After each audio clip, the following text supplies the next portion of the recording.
Yo, good morning guys, welcome back to the channel, welcome back to another video. It is Sunday morning here in Marikina City. I think it's 6:40 in the morning. Punta tayo ng Timog, Quezon City sa Dunkin Donut. Imimit natin ang DJ DLS Rider. It's very gloomy Sunday morning. Expectations ng ulan. So far may mga taong nag-cancel na. At yung ride papunta ng Intramuros sa Coffee 1919 is already cancelled. Expect nila na uulan, pero sana hindi, sana fake news lang. Hindi ko alam kung ready tayo sa ulan. Wala naman tayong rain gear. Naka long sleeves tayo tsaka vest. Hindi na ako nag-set up ng second cam kasi ayoko na magbaklas tanggal nun when it's gonna rain. Kasama pala natin yung aking big brother, si Jobert. Tinanong niya ako kung anong lakad ko today. Sinabi ko, eto nga. At gusto niya sumama. Pati yung Carty Boys sa Las Piñas, pinakancel ko na rin sila kasi hindi na nga pupunta ng Manila. Sayang naman yung biyahe nila kung mas mapalayo pa sila ng Quezon City tapos umuulan din. So far, hindi mainit kasi cloudy. Pero we'll see later on kung ano mangyari.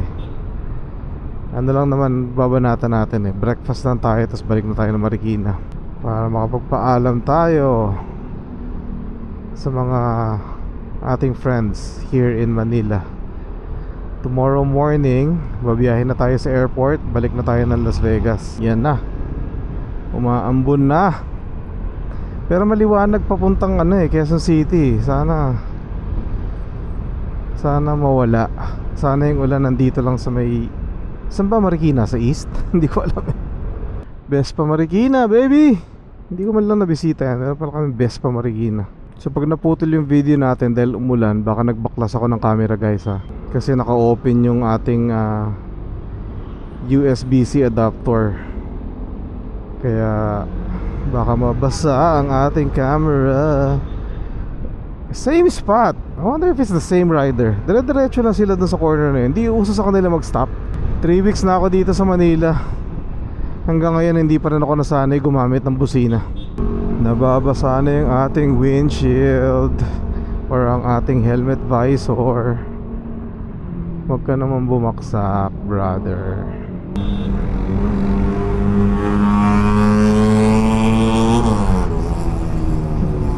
Huwag kang tatawid dyan. Wow, stoplight yun Hindi uso. Okay. Same route na naman tayo for the third time. Looks promising here kasi medyo lumalabas yung araw dito, or mas maliwanag compared sa Marikina.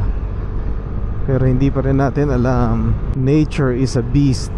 Pero nakakaramdam na ako ng gutom. I'm hungry. Ito na yata yung pinakamabilis kong biyahe dito compared do sa first 2 times. Pumapaspas. Tsaka may kasabay tayo this time so may nasusundan tayo sa flow. Yung tamang flow ng pagbabiyahe dito sa Manila. Buti na lang nakaka-keep up tayo sa kanya. 56. So technically we still have 4 minutes to get there. Pero feeling ko mauuna pa rin tayo. Alright, mukhang aabot tayo dun sa Dunkin Donut na hindi nababasa. Naambunan pero hindi basa. Tapos doon na magpaplano yan kung saan tayo pupunta. Okay guys, we are here. Pero wala pang Vespa. Oh, may Vespa. Isa. And I don't know who that is. Oh, Johnny's here.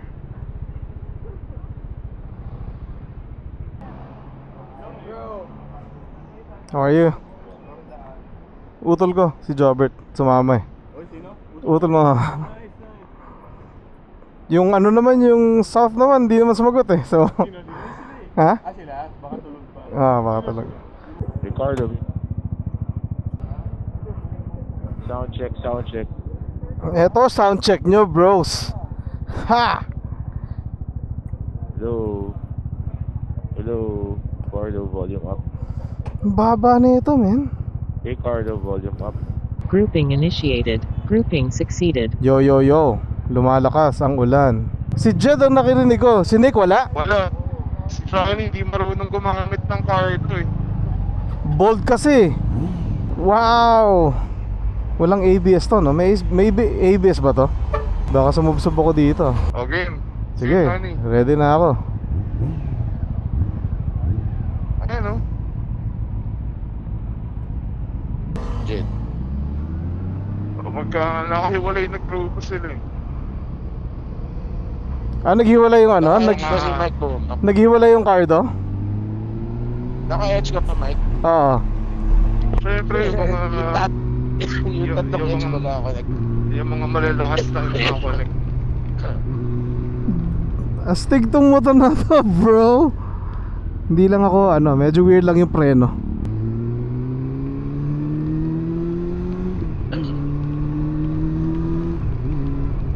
Saan ba daw tayo papunta? Crep Central daw, Crep Central. Dito lang. Saan punta Johnny? Naliligaw ka. Hindi alam ni Johnny kung saan pupunta eh. Dan si Jet. Hindi ko alam ba't nawala si Johnny.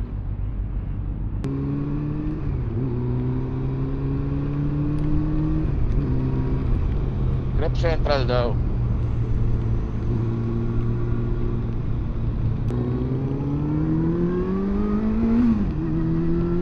Oh shit.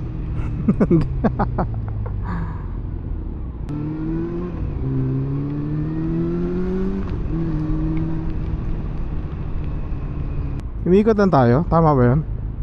Ah, ito. Alright, walang tao. Bukas na ba yan?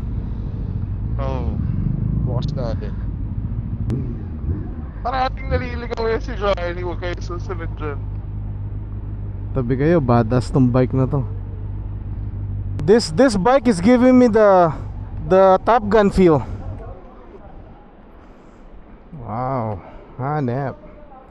Yung pala yun.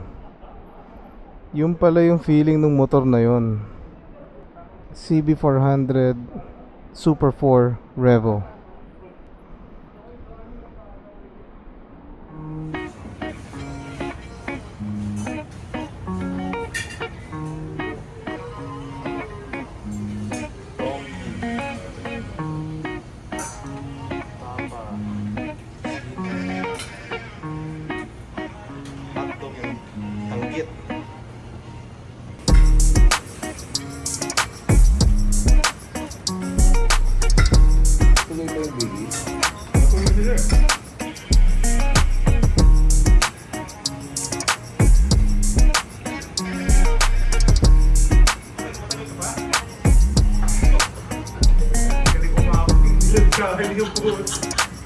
Oh, that's what I came for, boy.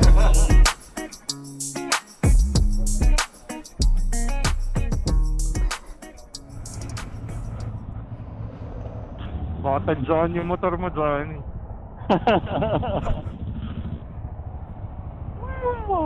Tara. Yo yo yo. Okay, tara. Mag-iikot lang kami dito sa south. Sa Timog. Time check. 9:10, oh, 9:12. 9:10 pa lang ah. Meron. Kanina yung ano mo, besto mo ba? Ano, narinig talaga na. Sa tropa ko Ay, na marinig ka. tiga Mandaluyong. Ayos, mabuti may nahiraman ka. I know. Papaship ko na nga bukas pero papagawa raw niya sa Marikina eh. So, may bahay naman sila sa Marikina. Yeah. Okay. Tara. Kaliwa tayo dito. Sige, sige, Mike. Ang kulit ng ruta eh, no?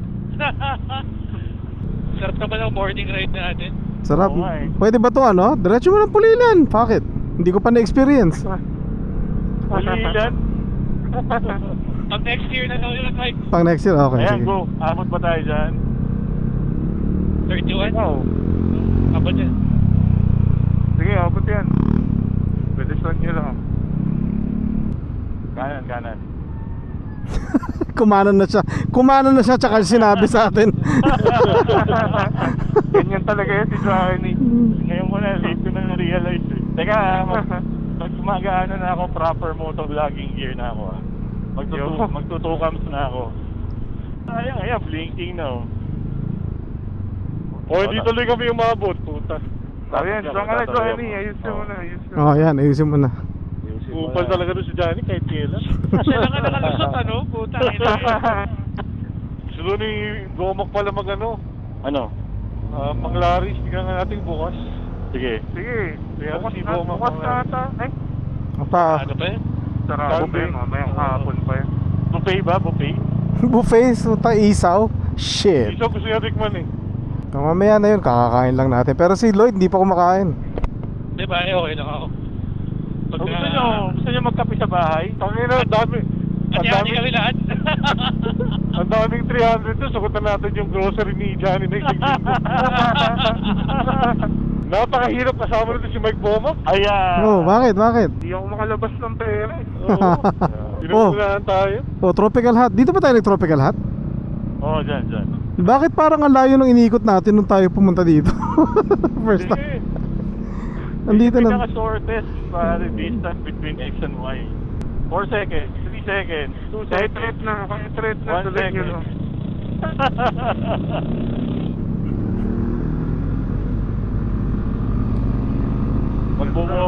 Mag-walking tayo sa UP na walking. Hindi ko na turo yung Hindi ko na turo yung M-Place.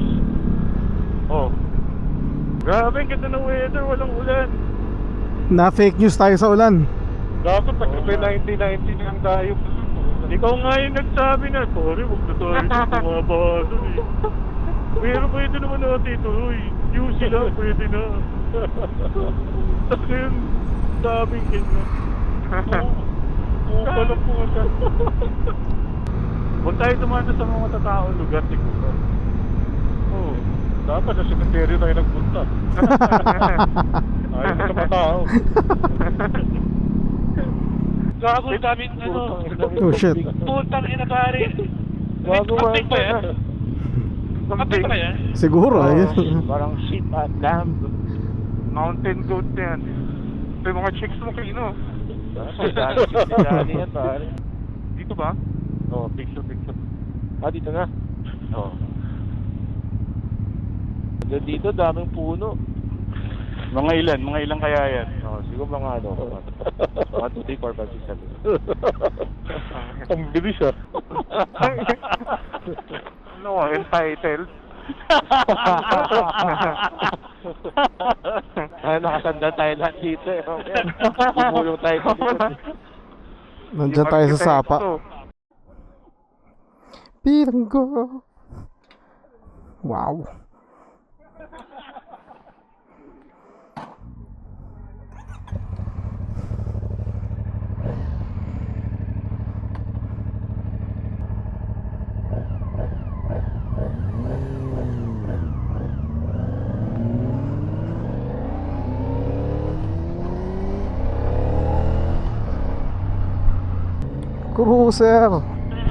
Cruiser nga to, Brad. Ayos to.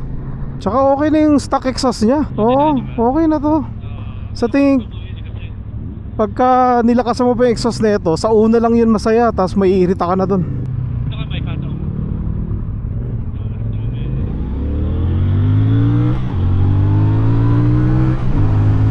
Woohoo!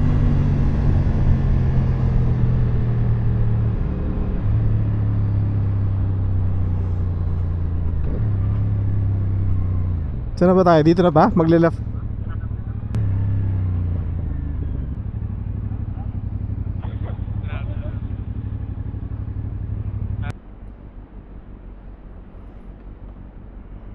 Tingin ko may enjoy mo siya. Ikaw pa yung mayayari.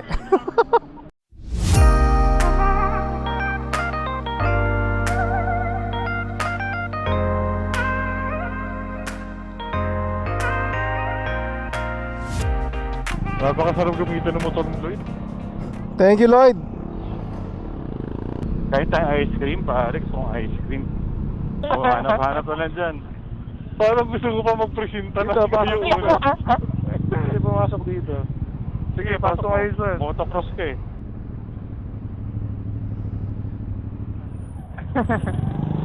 Hindi naman ako galit kay John. May issue pala, may issue. Boy, kasi yata yung bios. Saan sa moto? Ini Pare, ayun yun. Maarte yan. hindi naman siya galit, iniiwasan lang niya. Ano na kami dito, boy? Kayo, Lloyd. Kakaliwa. O, sige. Family. Family. O, paano? Maraming salamat. Thank you so Okay. Thank you. See you Guys, again. bago- Sige, boys. Kaliwat. Matagal ka na namin nakilala. Oo nga. Nabago mo yung buhay ko. Hoy, suotin mo yung t-shirt dyan ha. Oo. Iba-vlog ko yan. Ipapansin niya yan, pare. Pang araw-araw yan. Ingat lang. Ingat, Bye, boys. bye, bye. Ingat. Ingat. Thank you, guys. Wala na. Sino napaisip yun napaisip yun si Nick, nasarapan siya dyan sa motor mo. Nung tinesting ko pa lang alam ko na sabi ko shit, magugustuhan to ni Nick. Parang alam ko na yung hinahanap niya Pare, pilit talaga stick mo doon. Grabe yung makina niya sa pare. Sobrang solid. Itong mga puno na to, isipin mo, tatandaan na ito. Oo. Ilang beses nang nirepair tong daanan na to sigurado within the lifespan of that tree. Pare, tira mo yung gaano kataas na yung kalsada from the gutter. Parang pantay na. Ilang patong na yun. Alright guys, ikot muna tayo dito sa village. Nampatay na naman yung baterya ng Ace Pro natin. Akala ko marami pang charge yung dalawang baterya na baon ko, pero I guess na exhaust din siya kasi iniwan natin siya dito sa loob ng cabin ng Vespa. We just finished our Sunday morning ride. Nag-breakfast kami sa crepe something. Okay din siya kasi meron pala siyang buffet. Very unassuming yung lugar kasi akala mo ang kakainin mo crepes, pero nag-o-offer pala sila doon ng maraming Filipino breakfast, which is sobrang sarap din na na-enjoy rin namin. And then after that, nag-ikot-ikot kami dun sa area, and then hanggang sa nakarating kami sa UP. So yeah, tapos na ang ating vacation. Babalik na tayo bukas ng Las Vegas. So this is my official last ride here sa Manila. Gamit natin ang Vespa. Hinatid pa ako talaga ni Lloyd all the way dyan sa main street namin para makauwi ako. So maraming salamat Lloyd sa paghatid. Marami kami na pagkwentuhan. And then for the people that met with me sa grupo ng DJ DLS, maraming salamat. Hindi ko ma-mention lahat ng pangalan, pero kayo, alam niyo na kung sino kayo. Maraming salamat sa pag-welcome. Sobrang na-appreciate ko. And I'm glad I was able to do all 3 Friday night rides with you guys. Super saya, daming memories. Lahat yan nasa vlog natin. And yeah, hopefully makabalik tayo soon, or sana kayo pag makabisita kayo ng Vegas, just let me know. Kami naman ang mabawi sa inyo. So yan na, hinabutan na tayo ng ulan. Talagang eksaktong-eksakto lang yung ating ride for today. Isusoli na rin natin tong Vespa, pero kapitbahay ko naman yung may-ari nito Pero ang bahay talaga nito sa south pa, pero pinapaiwan niya lang dito sa bahay nila sa Marikina, kaya mas madali. Plano ko sana mapa-car wash man siya, tsaka i-full tank natin bago natin isoli. Pero since inuulan, baka hindi natin magawa yun, but we shall see. Alright guys, dito na akong papaalam. Again, maraming salamat sa mga nanood, nag-support sa atin while we are here, tsaka yung mga na-meet natin na new friends. And yes, I'm very speechless, pero I'm very appreciative sa lahat ng mga nakilala at nakausap natin dito, tsaka mga nakasama sa mga rides. So ang susunod natin na vlog niyan sigurado pagka nakabalik na tayo ng Las Vegas. Alright, so dito na lang ako. Magpapaalam na ako sa inyo. Nakadalawang ikot na tayo sa subdivision. We'll see you guys on the next episode. Until then, stay blessed and be a blessing to one another. Peace out, Philippines. See you later.